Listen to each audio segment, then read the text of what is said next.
Bonjour à tous, bonjour à toutes. Alors, dans cette vidéo, nous allons parler de deux traducteurs qui ont rétabli le nom de Dieu dans le Nouveau Testament. Il s'agit de Sir Lancelot Shadwell et de Sir Frederick Parker.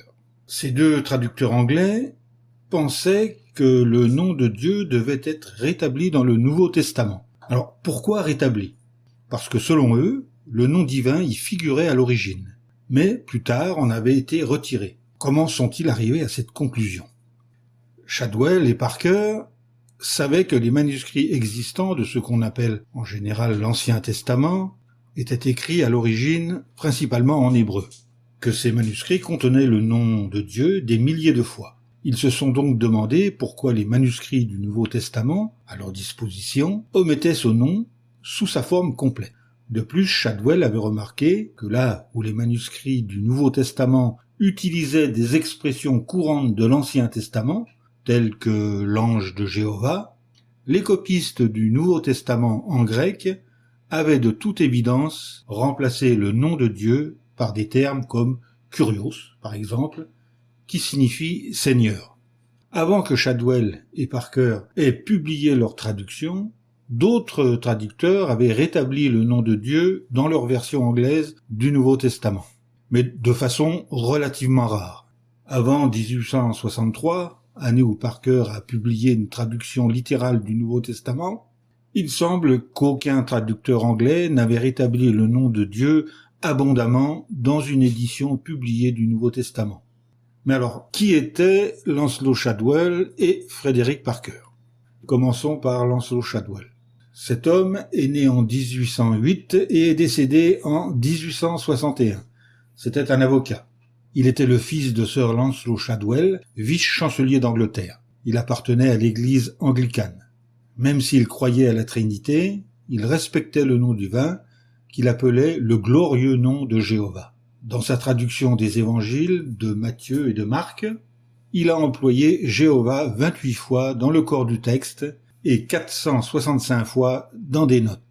Shadwell a peut-être découvert le nom de Dieu en le voyant dans l'Ancien Testament en hébreu original. D'après lui, ceux qui avaient remplacé le nom de Dieu par un titre comme Seigneur, dans la traduction grecque de l'Ancien Testament, n'étaient pas des traducteurs honnêtes. La première fois que Shadwell a employé Jéhovah dans sa traduction, c'est en Matthieu chapitre 1 verset 20. On lit dans une note qu'il a ajoutée sur ce verset, le mot Kurios, c'est-à-dire Seigneur, figurant dans ce passage et bien d'autres du Nouveau Testament, correspond au nom propre de Dieu Jéhovah. Et il est très important de rétablir ce nom dans la traduction anglaise. Il poursuivait, c'est indispensable pour honorer Dieu. Il s'est lui-même présenté par le nom Jéhovah, et on ne peut pas faire mieux que d'employer son nom quand on parle de lui. Puis il a dit, dans notre version autorisée de la Bible, c'est-à-dire la version du roi Jacques, le nom Jéhovah apparaît rarement.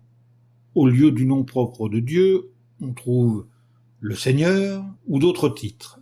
Shadwell a déclaré, de plus, le Seigneur, c'est-à-dire the Lord, est un titre tout à fait indigne à utiliser comme substitut du nom de Dieu, ajoutant que même lui est appelé the Lord dans son manoir.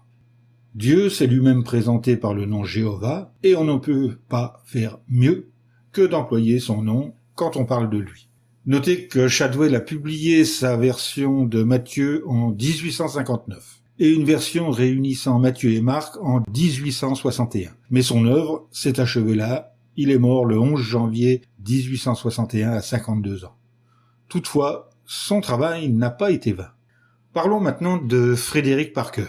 La version de Matthieu, par Shadwell, a été remarquée par un riche homme d'affaires londonien, Frederick Parker, qui est né en 1804 et est décédé en 1888.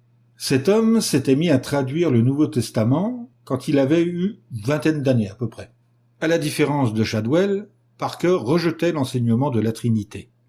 Il a écrit « Puisse l'Église entière du cher Fils de Dieu accepter de tout cœur la vérité et adorer le seul tout-puissant Jéhovah. » Selon Parker, les manuscrits du Nouveau Testament qui employaient Kurios, c'est-à-dire Seigneur, tant pour Jésus que pour Dieu, rendait difficile la distinction entre les deux.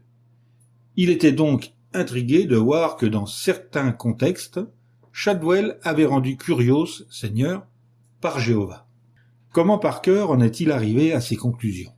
Il avait étudié le grec et écrit plusieurs livres et tracts sur la grammaire grecque. Il était aussi membre de l'Institut anglais de la Bible, qui favorisait l'étude des manuscrits dans le but de produire de meilleures Bibles en anglais. En 1842, Parker a commencé à publier sa première version du Nouveau Testament en plusieurs volumes et éditions.